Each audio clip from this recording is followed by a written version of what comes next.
Okay? For example, you're familiar with the concept of the aura? Yes? Okay. So, if there is stress, if there's a negative reaction, there's a negative feeling or a negative thought happening within you, okay, it is seen clairvoyantly that the health rays are having discomforts. Okay, let me repeat. Any negative thought, negative feelings, negative emotions, stress from whatever sources, there is a corresponding energy condition. So for example, have you ever experienced, it's not a headache, but you feel there's heaviness on the head area? Are you with me? There's heaviness on the head area, but you cannot say that I have a headache yet. Okay? So what does it mean? There is a disturbance already on that area. Okay? What if it happens during the day when you are about to make a very important decision? Let's say you're supposed to meet a client who will sign a multi-million-dollar deal, and you have this disturbance. What can you do? Fix it. Very easy. So, if there's any discomfort, all you have to do is just be aware and fix it. Right? Now, there are times when we cannot really, avoid. Because according to medical study, we produce around 60,000 thoughts and emotions every day. Any medical doctors here? Huh? Based on medical study, we produce around 60,000 thoughts and emotions every day. Now, if you make a calculation, 60,000 thoughts every day, how much will you have in 10 days? Hello? It's very easy to compute. 60,000 times 10. You have 600,000 thoughts and emotions. In 1 month, you have 1.8 million thoughts and emotions. You multiply 60,000 with your age, you're a multimillionaire. Congratulations. So the question is, what are these thoughts and emotions? Are these good thoughts? Are these pleasant thoughts? Or not so good thoughts? The thoughts that you don't want, but you still create. So these are the ones that dirties the aura, the chakras, and the energy body, or what you call the subtle bodies that compose of the emotional body and the mental body. These are the real culprit that prevents us from growing. These are the real things that blocks our development, our own progress. So we have no choice but to clean it up. Are you with me? Now, is there a particular issue in your life? I'm sure you're brilliant. You know, Singaporeans, according to my teacher, by the way, Singapore is my teacher's favorite stopover. He likes the Singaporeans. He likes Singapore also because of its clean, orderly, disciplined citizens. Okay? So, we have no choice but to clean it up. Why?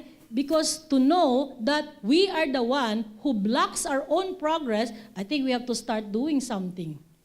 Isn't it? Now, if we can maintain this condition, okay, for a long time, if we can manage to stay positive, feel positive, say positive things, this is what's gonna happen. Good things will start running after you, not you running after it. Because this condition has the energy of attractiveness. Are you with me? For example, who wants 10 million Singapore dollars?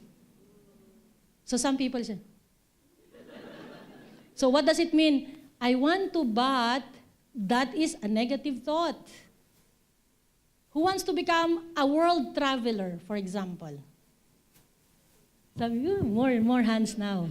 Yes, I want to. But what stops you? What's stopping you? It is your own mind. That is why you have to start planning and you have to start melting, disintegrating the inner obstacles within you. And that is your thoughts, your emotions, and your words. For example, just like the example of the video, how many times do you look at yourself in the mirror in a day? How many times? So many times. In fact, every time you see a store window, you stop and then, isn't it? Several times over a day. And what do you see? What is the thought that you project towards yourself every time you look at yourself in the mirror? And then what do you see? That's a negative thought, right? You are looking at your face and here you are, you're not happy. But of course, it looks odd when you say, right? But at least mentally, you have to project a positive thought about yourself. Hey, gorgeous. Maybe you may not smile because you're embarrassed. Why? Because we are slowly eradicating the inner obstacles. There is a saying, your number one enemy is yourself, no one else. So what is yourself? The inner obstacles. That is why there are already 7 billion people in the whole world. How many are chasing for their dreams? Out of the 7 billion, are you part of it? You should be the reverse. My dream is chasing over me. Huh? Nice now. You like it? Go get it. What's stopping you? Huh? No one can stop you. Okay? Hello? I'll think about it. That's a good, intelligent evaluation. Okay? So, this is very important. You have a plan, but you have to reinforce it with your thoughts, with your words, with your action. You cannot negate your own plan. Are you with me? Is that a promise? So, am I seeing future multimillionaires? Huh? Words have power, remember? Hello? So, am I seeing multimillionaires in the very near future? Thank you for affirming. This is the purpose of our school, to empower people, to make sure that they do not depend their life to anyone. 10 minutes left. Sorry. Okay, now, so to reinforce your plan, you have to know what is the energy requirement. Most of the people, they do not have a power bank. So the moment the energy goes out, useless, no efficiency. Some people, they have extra power bank. Okay? Now, some people, they have, a USB. They all look the same, right? People looks the same. Do we look the same? Yes, we have 2 eyes, 2 ears, 2 legs. We all look similar. But what is the difference? What is our difference? Just like the USB, it all looks the same, similar. But what is the difference? Huh? The capacity. Some is only 8 gig. What about the other USB? It has 32 gig or 64 gig.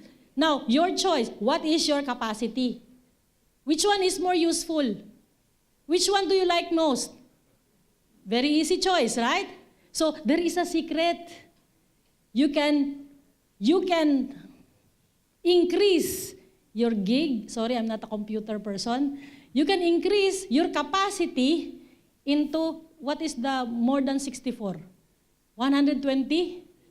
Okay? And everything is just like simple techniques, but we do not have time. They are giving me 10 minutes. Okay? So, to reinforce further your plans, to support it, you have to surround yourself with the right people. The right people who are what we call like-minded people. People who are also positive. People who will not pull you down. Have you ever experienced sharing your dream? I want to go to Paris. For what? Just to have dinner and then come back. I said, what? Do not be with those people. Why not? It's available to do. Why not? So make sure you surround yourself with the right people who will also support your dream. Materialization of what you want, I guarantee you, will make it happen. Okay? Now, the last thing, the most challenging in the energy, in the power of is practicing silence. You have a plan, you reinforce it with your thoughts, words, and action, but the most important thing is, do not reveal it or divulge it unnecessarily to others. For example, I'm sure you have experienced this. You shared something really good that happened in your life. And this friend says, I'm happy for you, but you can sense it's not true. How many of you have experienced that? Or they say, congratulations, but actually they don't mean it. They're not bad. It's just that sometimes it's a habit.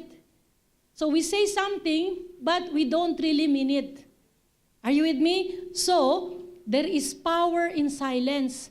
Keep your plans secrets as much as possible. If you want to experiment, some of your plans are about to happen. And you know, no one can block your way. Try sharing it with 1 or 2 people. Part of intelligent evaluation. That is why you have to keep your plans, your goals, targets, secrets. Are you with me? Okay, entitlement. How can you make it faster? How can you make it faster? Your choice. You can choose from any of this. Helping others. Now, in Buddhism, this is, I think, the basic foundation of Buddhism, right? You have to help others. This is also, I've watched the video of Kampong Sinang. It really melted my heart. It's like, wow. You know, helping others is like now a vocation. It's like, it's their way of life. Now, what is so special about helping other people? When time comes and you also need help, even without asking for it, help will also come. Okay? What is giving and receiving? This is more connected to attitude. When you give something, you have to be open to receive. That is the cycle. When you give, you plant the seed of receiving. Now, you plant, you help. But if you are not willing to receive, you are breaking the cycle.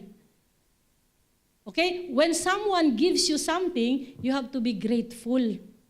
Okay? The rule is, to make it simple is, you have to be a generous giver and a grateful receiver. Even if you do not like the gift given to you, just accept it gracefully. If you don't need it, give it away. Maybe you don't need it, but someone else it's their basic need. Okay? So basically, do not break the cycle. So giving is planting the seed of receiving. And then you can use the law of karma. What is the law of karma or the golden rule? Do unto others what you want others to do unto you. Plain and simple. You want to be very, very successful, you help other people succeed. You want to have your own house, help other people also to buy their own house. You don't have to give them the whole amount of money to buy their house, but at least participate, contribute.